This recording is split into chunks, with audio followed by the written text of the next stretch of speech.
जुलाई कई बड़े बदलाव लेकर आ रहा है और इसका असर घर की रसोई से लेकर कई चीजों पर पड़ने वाला है। 1 जुलाई से घरेलू और कमर्शियल एलपीजी सिलेंडर के दाम बढ़ सकते हैं। जून में कमर्शियल सिलेंडर सस्ता हुआ था, लेकिन अब ऐसा कहा जा रहा है कि शायद घरेलू सिलेंडर की कीमत में भी बदलाव हो सकता है। उधर रेलवे ने भी कई बदलाव किए हैं। 1 जुलाई से ट्रेन का टिकट महंगा हो जाएगा। नॉन एसी कोच में 1 पैसा प्रति किलोमीटर और एसी क्लास में 2 पैसे प्रति किलोमीटर की बढ़ोतरी हो जाएगी। इसके साथ ही अब आधार वेरीफाइड यूजर्स ही IRCTC वेबसाइट या ऐप पर तत्काल टिकट बुक कर पाएंगे। 1 जुलाई से HDFC क्रेडिट कार्ड भी महंगा हो जाएगा। यूजर्स के लिए यूटिलिटी बिल पेमेंट करने पर एक्स्ट्रा फीस देनी पड़ सकती है। इसके अलावा डिजिटल वॉलेट्स में महीने भर में 10,000 रुपए से अधिक डालने पर 1% का चार्ज लगेगा। 1 जुलाई से नया पैन कार्ड बनवाने के लिए आधार वेरिफिकेशन अब अनिवार्य कर दिया गया है। और सबसे बड़ा बदलाव दिल्ली में पुराने वाहनों को लेकर लिया गया है।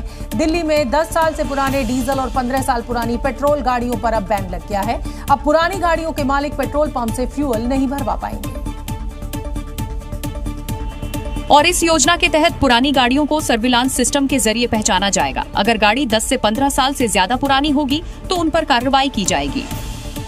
दिल्ली में 10 साल पुरानी डीजल और 15 साल पुरानी पेट्रोल गाड़ियों को 1 जुलाई से अब पेट्रोल पंप से तेल नहीं मिलेगा।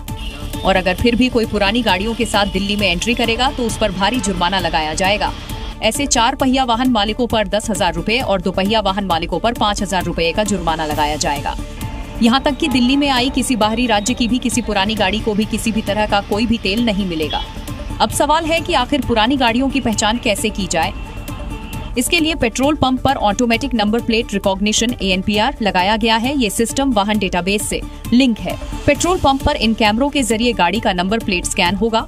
नंबर स्कैन होते ही डेटाबेस से गाड़ी की जानकारी रियल टाइम में ही निकाल ली जाएगी और अगर गाड़ी पुरानी होगी तो उसे सीज कर दिया जाएगा।